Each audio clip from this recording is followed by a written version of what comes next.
Hey, welcome to the Thriving Minds podcast with your host, Walter Parada, where we strive to provide you with empowering talks so you can live to thrive. I hope you find yourself in the right frame of mind, focusing on the things within your control.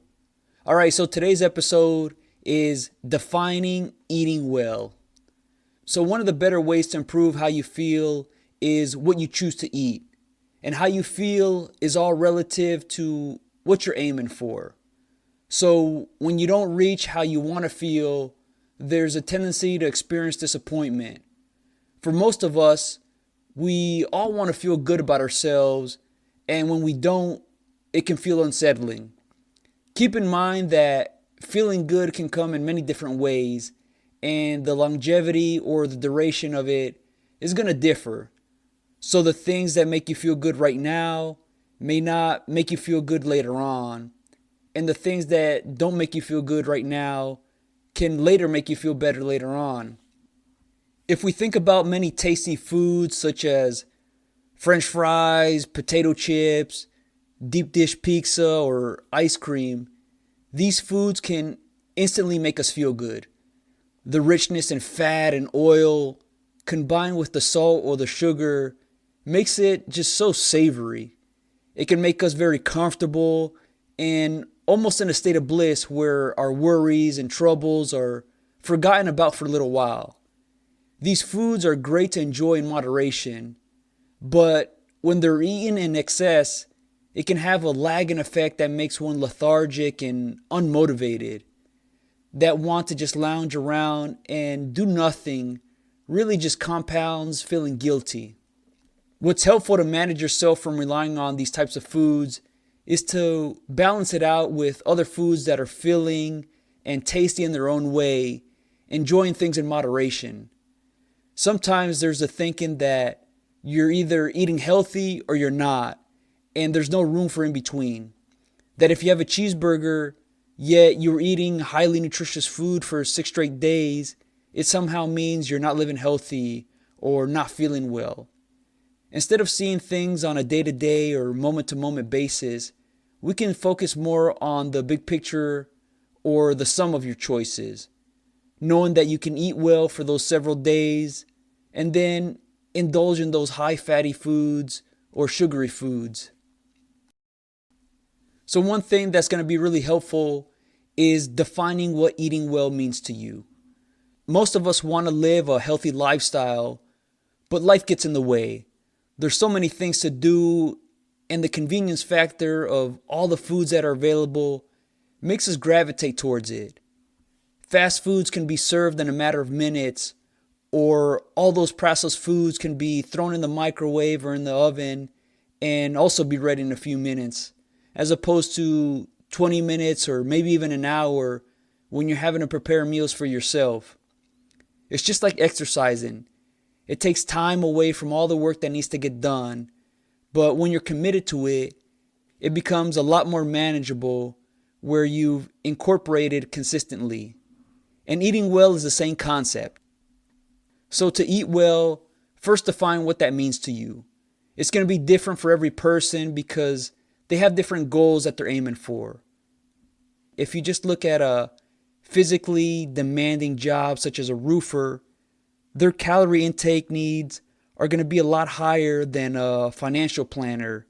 So it's important to recognize the amount of energy used and eat foods that will fuel you for the day.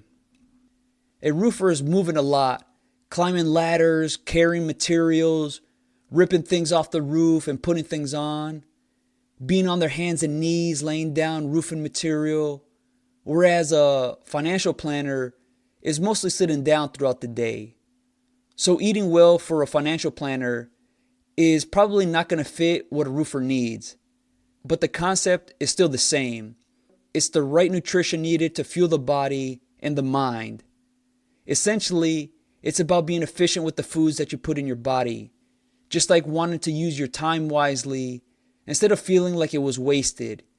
You want to know that you seize the opportunities. Come to look at food as an opportunity to enhance who you are. So while those foods such as French fries and donuts are really tasty and comforting, too much of them are inefficient calories that are going to drag you down. 1,000 calories worth of French fries and donuts is a lot less efficient than 1,000 calories of eggs, avocado, and oatmeal. The eggs, avocado, and oatmeal are just a lot denser, so pound for pound or calorie for calorie, they provide a lot more energy for you that makes you a lot fuller than just the junk food. This is why it can be so easy to fall into the trap of continuously eating potato chips, because it can feel like you're not full and the taste keeps you going for more. Come to evaluate the foods that you eat on a weekly basis and see which ones are helping you and which ones are not. Find out why you consistently eat certain foods other than just taste. If taste is the only reason for why you eat, then that's an indication that you're the passenger in the amount of energy that you have. That energy is secondary and are more likely to be disengaged. But if you choose food based on its nutritional value, you're more likely to make great decisions because it means you're thinking about what you do right now that's going to affect you later on. So you're more likely to be willing to do what's inconvenient so you can be in a better position in the future. If you just look at plain eggs or broccoli or carrots, these are all foods that don't have an overpowering taste that makes you want to eat them over a bag of Doritos.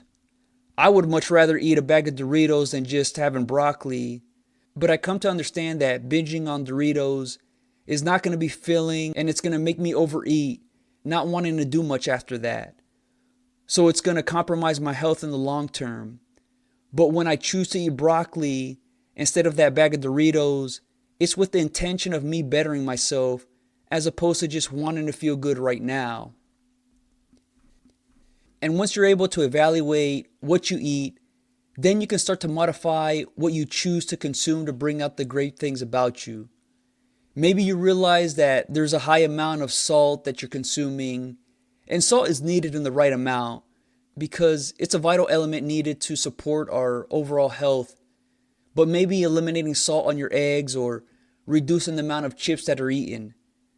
These small changes can be lasting because it's focused on sequential progress, where you gradually get acclimated instead of shocking yourself with big changes that can feel overwhelming.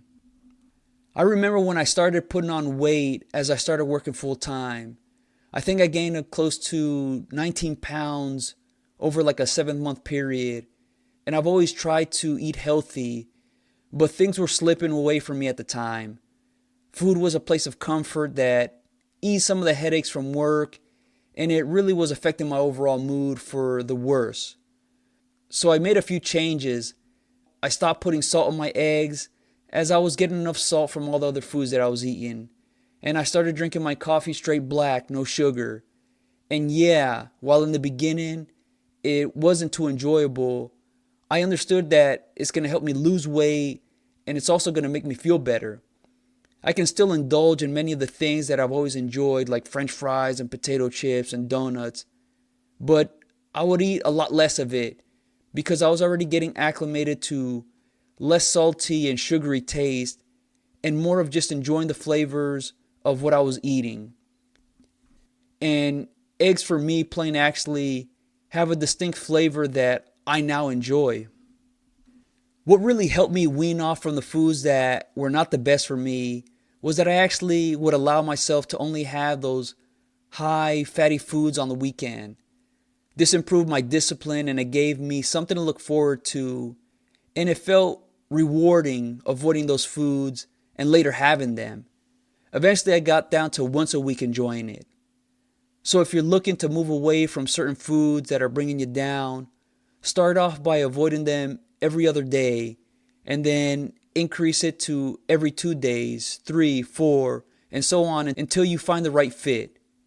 Maybe it's twice a week you splurge, once a week, or once every other week. But doing this gradually kind of makes it like a game where you challenge yourself and you come to find out whether you're going to rise up to it. And if you fall short of it, well, don't be too hard on yourself, but really be committed to what you're striving for. What makes avoiding certain foods hard is the fact that you're focused on what not to do, what not to have. To help overcome that, replace those foods with something else that is still enjoyable, but maybe not as much. Instead of saying, I'm not going to have Pop-Tarts for breakfast, you can say, I'm going to have a bowl of Cheerios or a bowl of oatmeal. Because if you just leave it at avoiding eating Pop-Tarts, then maybe you might go into eating toaster strudels or having waffles. Those are not much healthier alternatives. And in the beginning, as you're moving away from the high amounts of salt or sugar and you're tasting the blandness, remind yourself that you're acclimating yourself to being more independent of what feels good right now so you can be better later. It's delaying gratification and developing better self-control.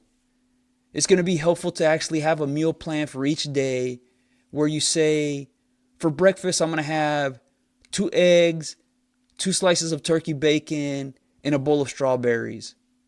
For lunch, it could be a turkey sandwich with some trail mix. And for dinner, it can be either chicken pasta, chicken salad, or beef vegetable stew. This mentally prepares you for what's ahead, and you're not disappointed by what you're going to be eating, where instead of usually having fried chicken on a Tuesday night and not having a plan of what you're going to eat, you've already primed yourself for the alternative. This is the acclimation stage where you're not surprised by things.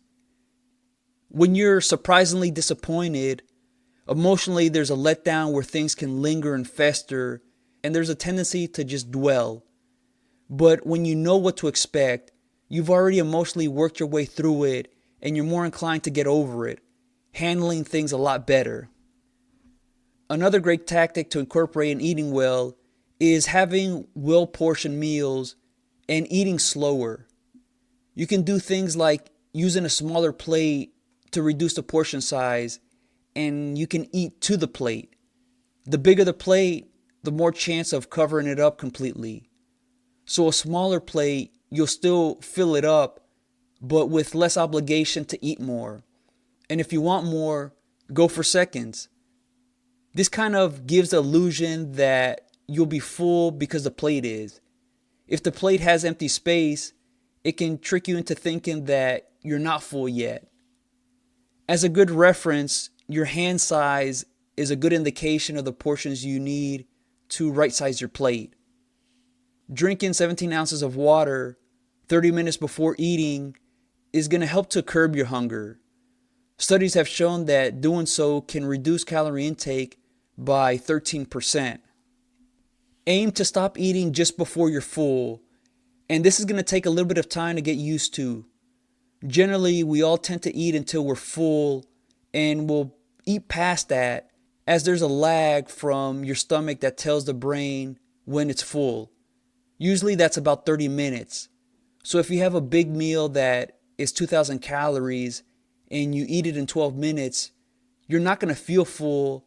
And then later on, you're going to be like, oh, I'm stuffed. Eating slower is going to help you recognize when you're full. And the more that you're able to do this, the more you're going to be able to recognize when you're starting to get to that point. You might even get to that point of stop eating before you're even full, where you're just content. It's estimated that the average meal takes about 20 to 30 bites to be completed. You can slow this down by giving yourself 10 seconds in between from when you swallowed to your next bite. Eventually, you're going to notice the gradual sense of starting to get full, or at least starting to be satisfied. It might even be helpful through that 8th or 9th bite to really ask yourself, am I full yet? Or am I getting there? Having this count can make you more conscious of when you're starting to get to that right point. And the benefit of eating slower is it helps to improve digestion, and you really enjoy the meal itself, savoring every bite. Remove the distractions when you're eating and simply focus on enjoying the meal. So things like turning off the TV or putting your phone away and just using all your attention on eating. This makes you more conscious of eating with a purpose as opposed to just mindlessly eating. This is just a great practice overall because it really is going to help you be more present in the moment as opposed to just your mind drifting off into so many different avenues.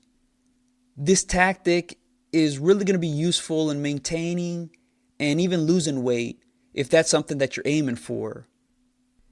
As you're incorporating good eating habits, what's also going to be really beneficial is growing your taste in food. Try things that you haven't been exposed to or things that you eat less frequently. Aim to have a colorful assortment of foods throughout the week. It can be pretty difficult to get all the different color foods in a day, which takes a lot of planning and commitment to it. But at least throughout the week, you give yourself enough time to get the essential nutrients. So if on Monday and Tuesday you didn't get any fruits and vegetables, then you have the rest of the week to get it done. So you're not feeling the pressure of, I need to get it done every single day. Consuming things that are green, purple, and red, and orange, and yellow, all the different array of colors, it's just a great way to get what you need. You can add peppers and onions and eggplants and bok choy and stir fry them up. Serve it with rice or with hummus or bread or whatever you want. This helps to expand your palate and can get away from needing to have excess salt or excess sugar. It's going to make you more diverse, and you're probably going to feel a whole lot better too, because now it gets you to evaluate different foods using that curious side of the mind. Some things you're going to like and some things you're not, but that's okay. This really conditions you to try new things where you're willing to take on risk. Certain things are going to leave a bad taste in your mouth, and this is just a good metaphor for life in general, because I think most of us do experience a bad taste that lingers with us. So by being exposed to this, it gives us the opportunity to get past it and not let it deter you from trying something new, from taking on risk. Just like anything, some things are going to work out and others are not. This can instill a sense of adventure and excitement. And in trying new foods, it can open a whole new world where you might be so moved to go visit other places, to not only taste what's to offer, but experience the culture. This could be going to India or Bangladesh because of the richness and diverseness in their food, or going to Peru to try their vast cuisine. Through food is how we meet and connect with people, even amongst different languages. So while you might not be able to clearly speak Swahili in Uganda, your willingness to try their cooking, expressing your gratitude, is what gives us the opportunity to get to know each other. And food is what we all have in common. It's what unites us. That's why we eat together at the table, hopefully, to share a meal and be amongst each other. Food is a gateway to new experiences and places if you're willing to step outside of what is known. One of the biggest things that you can do in just improving how well you eat is just the reduction in sugar. There's already a natural amount of sugar in fruits and other foods that we need. And while yes, those sweet treats such as ice cream and candies and cookies and chocolates are very delicious, like anything, too much of it can cause our health to deteriorate. In fact, too much sugar consumption can weaken the immune system, speeding up aging, gaining inefficient weight, slowing down your ability to recover from injuries and sickness. It's the gateway that leads to other problems that become a lot more magnified and compounded. So look at all the processed foods that you have in your house, and while you don't have to throw them out, you can still enjoy them from time to time. Make sure that they're not the staple of the calories that you take in. Remember, food is an energy source, and you want it to be efficient, finding the right balance so you can be at your peak.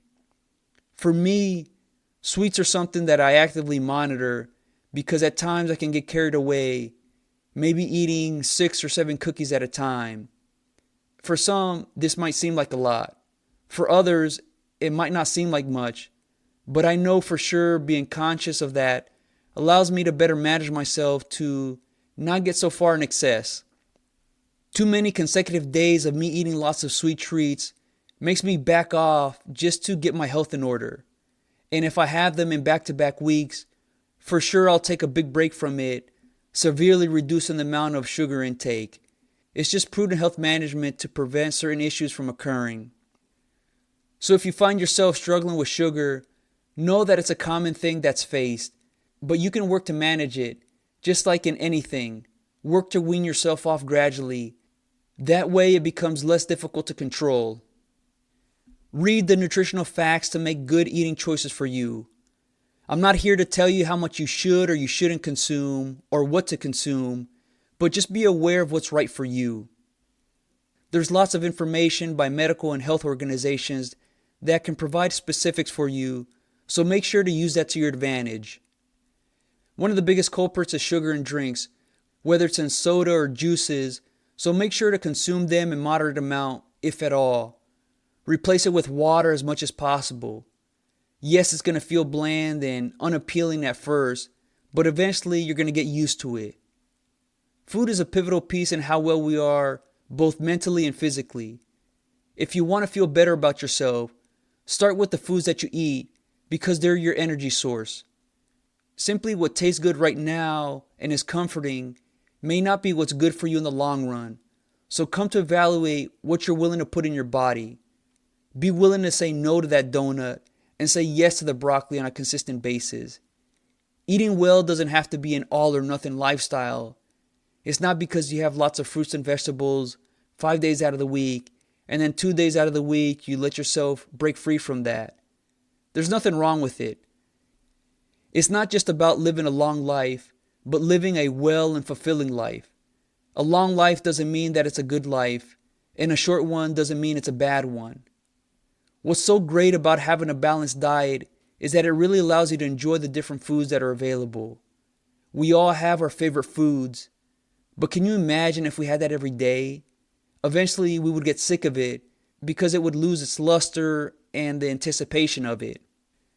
So when you can break free from those favorite foods and lean on your staples, then when you do have it, it becomes so much more enjoyable. Staple foods like bread, rice, and pasta, and fruits and vegetables, let them be the consistent calories that you consume. Really come to monitor how food affects you, and not just in the short term, not just in the next few minutes or hours, but over the next days, weeks, months. They're going to be a huge key to the quality of the life that you live. You want to sync it up to the lifestyle that you have. It's going to be very difficult to work out with lots of junk food because it's going to weigh you down. It's going to keep you unmotivated in that survival mode of just being content. It's okay to enjoy them in the right amounts, but just be careful not to get suckered into them dragging you down. This is going to require discipline and self-control, so make sure to develop yourself where you know when to say enough is enough. I'm not here to tell you what foods exactly to eat and what amount. That's personalized for you. Whether it's a high protein diet, a low carbohydrate diet, or a Mediterranean style diet, these are all dependent on what fits you best. Lift yourself up with the right foods instead of bringing yourself down with inefficient, comforting foods. I hope you enjoyed this episode. If you're interested in more topics like this, become a Thriving Minds member at www.thrivingminds.live. It's your personal development resource so you can build that right mindset so you can live to thrive. All right, until next time.